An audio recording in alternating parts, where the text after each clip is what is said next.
Saiu a instante uma nota oficial do Ministério da Defesa tratando a respeito da ação que foi feita das urnas eletrônicas. Goiás News. Notícias.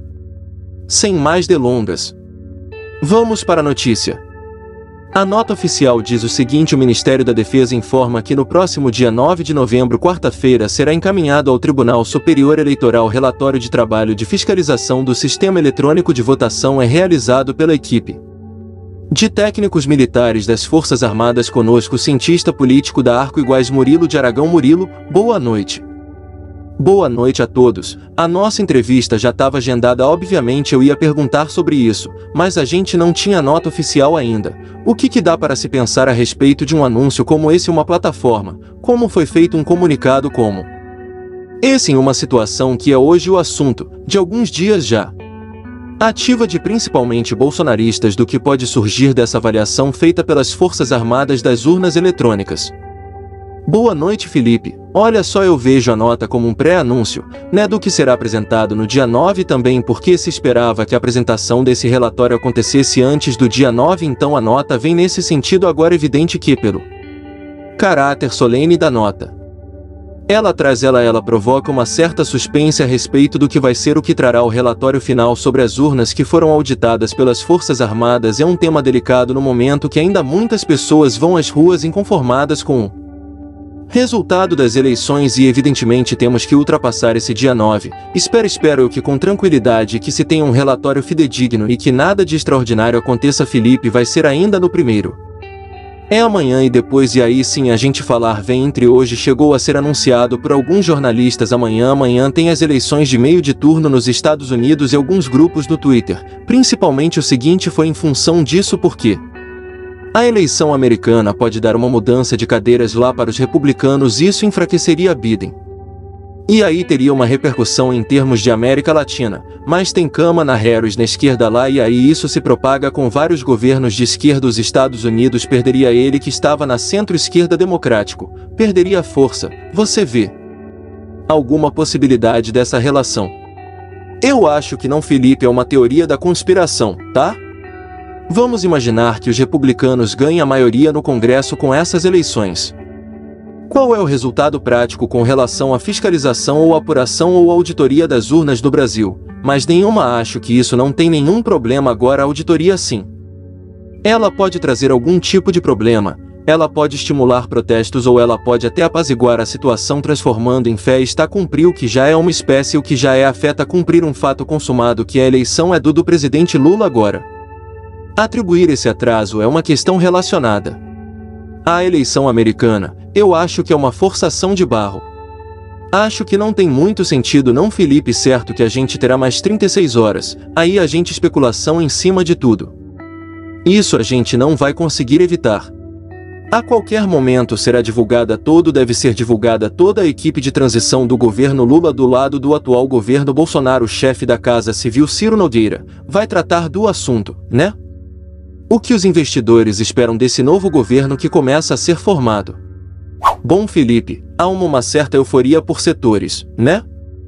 Isso até se revela no comportamento do mercado, mas ao mesmo tempo há também uma expectativa com relação à formatação da equipe econômica, que é um tema muito importante e que muitos se preocupam que não venham a equipe econômica com credibilidade, consistência.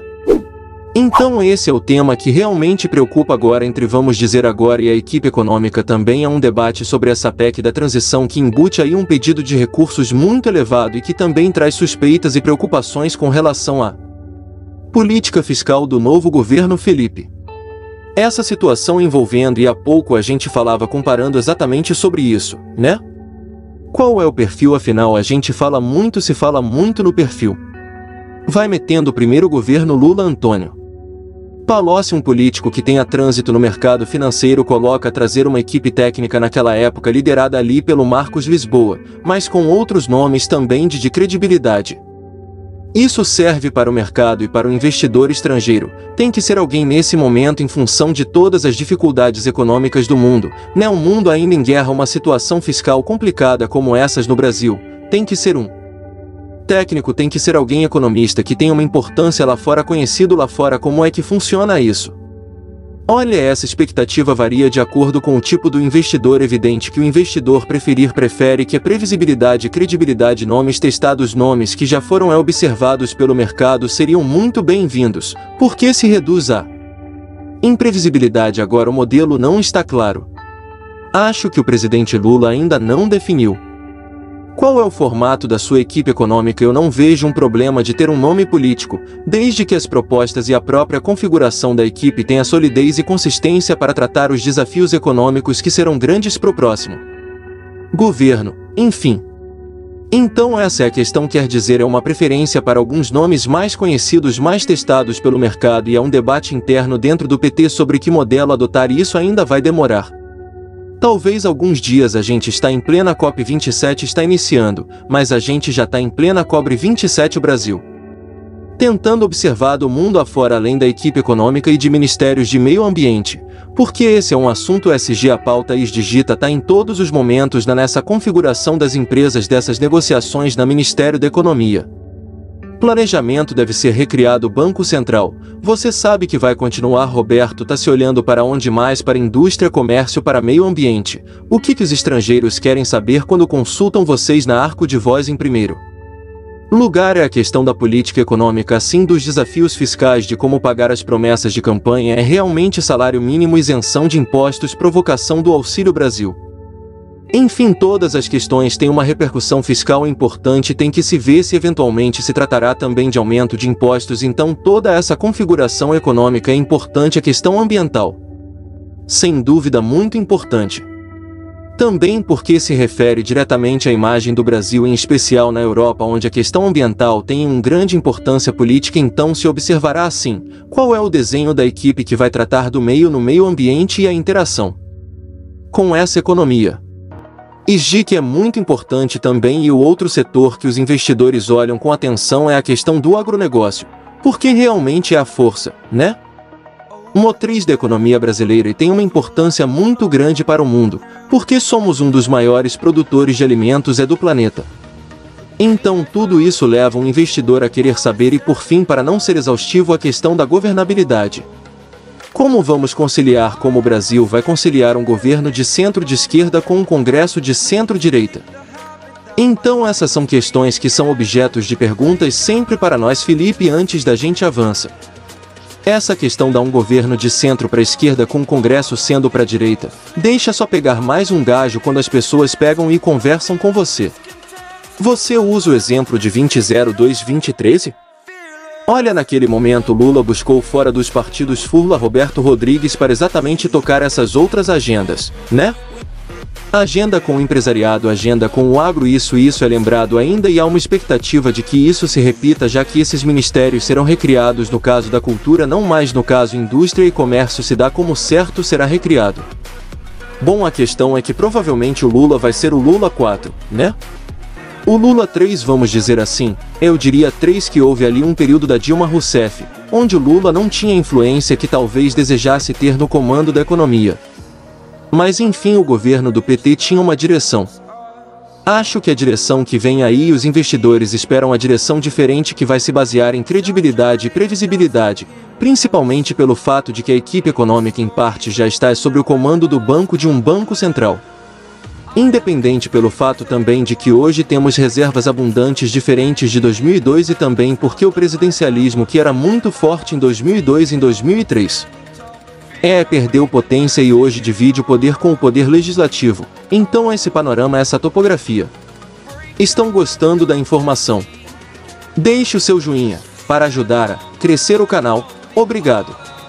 A política do Brasil é acompanhada com atenção, e o investidor sabe, ele tem informação. Ele procura saber, ele procura entender o balanço de forças no Congresso, ele procura entender o ativismo do judiciário, a judicialização da política. Todos esses fenômenos que estão todos os dias, na política brasileira, são observados sim com atenção. Felipe, do judiciário brasileiro, eles se consultam muito sobre a história essa, porque afinal de contas transcende, aquilo que a gente esperava ali de decisão. E a gente tem aqui uma situação diferente de outros países, onde a gente passar na rua um ministro da Suprema Corte de um país de primeiro mundo de qualquer nível, não vai ser tão conhecido quando os ossos são meio popstar. Hoje, Provavelmente todo mundo sabe os 11 ministros do Supremo e não sabe ainda os 11 que vão ser escalados pelo Tite na Copa do Mundo. Agora a questão da importância do poder judiciário na política brasileira não é nova. Ela vem desde o Mensalão. Desde 2005, quando se inicia o processo do Mensalão, então há uma tradição no Brasil já de alguns anos, de forte presença do judiciário no debate político, até mesmo e na maior parte do tempo provocada pelo próprio mundo político que, inconformado com alguma decisão do Congresso Nacional, termina recorrendo ao Supremo para que esse decida. Então, no fundo, não há questão relevante aprovada no Brasil, política pública relevante aprovada no Brasil no Congresso, sancionada pelo Presidente da República, que não teme sendo revista pelo menos empate no poder judiciário, porque é uma provocação dos políticos que buscam sempre a última instância, como se o Brasil fosse um país tricameral com 3 câmaras legislativas. O outro aspecto que também acompanha o ativismo, que é o poder judiciário agindo de maneira proativa em questões de sensibilidade política, como se viu durante a campanha, um estranhamento com relação à conduta do TSE em relação a veículos de imprensa, e isso teve uma repercussão principalmente dos meios culturais acadêmicos de lá de fora, vendo um ativismo do judiciário.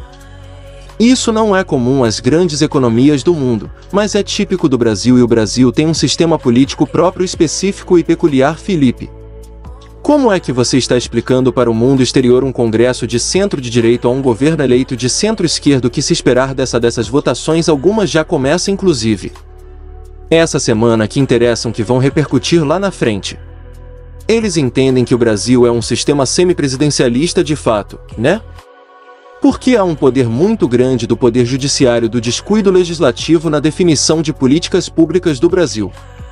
Então a configuração do Congresso, o poder do judiciário e um presidente eleito é para uma maioria pequena, e indicam que o Brasil navegará com base de consenso, com base de entendimento, com bases de acordos que visam superar os desafios, e também entendem que é uma sociedade que tem hoje uma vocação para acompanhar a política crescente. E isso também é interessante porque há muitos grupos organizados que são importantes politicamente e que têm poder de influência, então não há uma expectativa de que uma ideologia, uma ideia, um mecanismo ou um programa seja imposto com a sociedade, sim que tenhamos uma situação de consenso, e nesse sentido o presidente Lula, experiente, participou de muitas negociações, sabe que terá que ter apoio de partidos que não comungam com o ideário do PT, mas que ele vai buscar para ter a governabilidade. Mesmo assim, não será um apoio inconteste, ele será questionado, terão agendas que vão ser disputadas, agendas que não unificaram maiorias, que ficaram pelo meio do caminho. Reserve um momento para compartilhá-lo com sua família e amigos. Eu adoraria ouvir sua opinião sobre este conteúdo na seção de comentários logo abaixo. Até a próxima e obrigado por assistir. Enfim, é um modelo que o investidor entende que é de consenso, é uma sociedade que funciona na base do consenso. E isso deverá prevalecer, e a expectativa que os investidores têm em relação ao Brasil hoje. Felipe Romeu, obrigado mais uma por colaborar conosco aqui para entender o que os investidores lá de fora estão olhando e estão demandando vocês aí na Agro. Abraço, até a próxima.